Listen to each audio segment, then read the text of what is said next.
kind of wished that life came with an instruction manual? A simple guide on how to be happy, how to feel fulfilled? Well, today, we're diving into a framework that claims to be exactly that, the Missing Manual for a Happy Life. Let's see what it's all about. We all want to be happy, right? It's like the one thing we can all agree on. We work so hard, we chase success, we tick all the boxes. But then, for so many of us, there's this weird, nagging feeling that something's still missing. It's like you spend your whole life climbing a ladder, only to get to the top and realize it was leaning against the wrong wall. So what's the deal? Well, the answer might just be in the difference between these two really basic questions. On one side, you've got what to do. That's all about your values, your purpose, your destination. And on the other, you've got how to do it. This is about skills, technology, the get it done part. You absolutely need both, but as we're about to see, the order you put them in changes everything. So, where does this mix up even begin? Well, the framework we're looking at today argues that it starts really early, with a huge gap in our modern education. Let's dig into that. Think about it. Our schools today are incredible at teaching us skills. We learn science, tech, engineering, finance, basically all the tools we could ever need to build, to create, to solve really complex problems. We become absolute masters of the how. But here's the catch. Having all the best tools in the world doesn't help if you don't know what's actually worth building. Our skills can build a bridge or a bomb, but they can't tell us which one leads to a better life. Without knowing what to do, we're just really, really efficient wanderers. And this isn't just some philosophical debate. This focus on skills without a compass of values leads to some very real problems. It starts with us at the individual level with burnout and anxiety. Then it ripples out into society with all kinds of conflicts. And eventually, it even damages our environment. We're clearly missing a major piece of the puzzle. We need a better framework. And that is exactly what this is all about. It proposes a simple, but really profound structure for building a fulfilled life. And it's all based on 3 core pillars.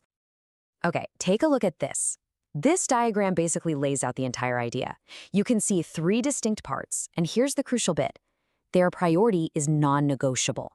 If we get the order wrong, the whole system just becomes unstable. So let's break them down, starting from the very top.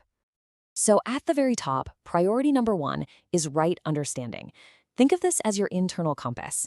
It's the clarity to see things as they really are, to understand yourself, your relationships, and your place in the world. It is the foundation for everything else. Okay, next up, guided by that right understanding, comes relationship. This is all about making sure there's mutual happiness and fulfillment in our connections with other people. This is the second absolutely essential priority. And finally, at the bottom, we have physical facility. This is all the stuff: food, shelter, money, your phone, you name it. And look, these things are totally necessary for life, no question. But their job is to support the 2 higher priorities. They are not the end goal themselves. Now, this priority system, it reveals this really fascinating distinction. It's a way to understand the jump from just surviving to actually truly thriving. Let's see how this framework completely redefines the way we live. So when we get it backward, when we ignore those first 2 pillars and focus only on physical facility, just accumulating stuff, we're operating from what this framework calls animal consciousness. For an animal, food and shelter are necessary, and, well, that's pretty much enough. But for a human, this narrow focus just leads to this constant feeling of not having enough, of unhappiness, no matter how much we actually have. But this slide shows the alternative. When we put right understanding and relationship first, we can actually transform into what's called human consciousness. And this is where we find not just our own happiness, but mutual happiness in our relationships. Not just personal wealth, but mutual prosperity with the world around us. It's a total shift. Okay, so the framework sounds great, but how do you actually make it part of your life? The key here is that you're not supposed to just believe any of this blindly. It's all about starting your own personal process of discovery. The method is called self-exploration, and as you can see, it's a continuous loop. This isn't a set of rules someone hands you, nope. Instead, every single idea is just a proposal. It's up to you to verify it for yourself. And this verification process has 2 really simple but powerful steps. First, you check any proposal against what's called your natural acceptance. That's just your deep, gut-level feeling of what's right. For instance, does living in harmony feel right to you? Yeah, probably. Does causing conflict? Probably not.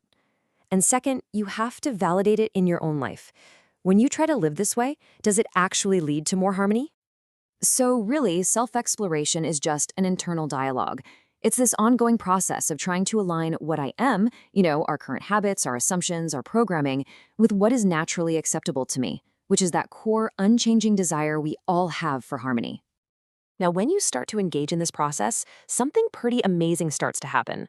The very words we've been chasing our whole lives, words like happiness and prosperity, they take on brand new, way more powerful meanings.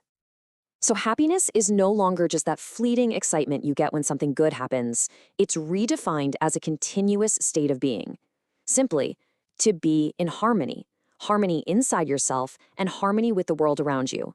This kind of happiness is stable, it's sustainable, and it's something you can actually cultivate. And this one is a real game changer. Prosperity isn't about how much money you have in the bank. It's the feeling of having more than you need. This means a person with very little can feel deeply prosperous, while a billionaire can feel completely deprived. It's an internal state, not an external number. So, true prosperity isn't an endless race to get more stuff. It's actually a pretty simple two-step process. First, you use your right understanding to figure out what you actually need. And second, you use your skills to make sure you can provide for a little more than that. The moment you know your needs are met, that's when you get that feeling of abundance. And all of this leads to this one powerful conclusion about our own value. Our ultimate worth isn't about what we own or what we achieve for ourselves. It's about our participation. It's how we contribute to a state of harmony and mutual fulfillment for ourselves, our families, our society, and for nature itself. So we'll leave you with this question to explore on your own. If the real manual for a happy life is all about creating harmony, what's just one small source of disharmony, one point of friction in your own life that you can start to resolve, starting right now?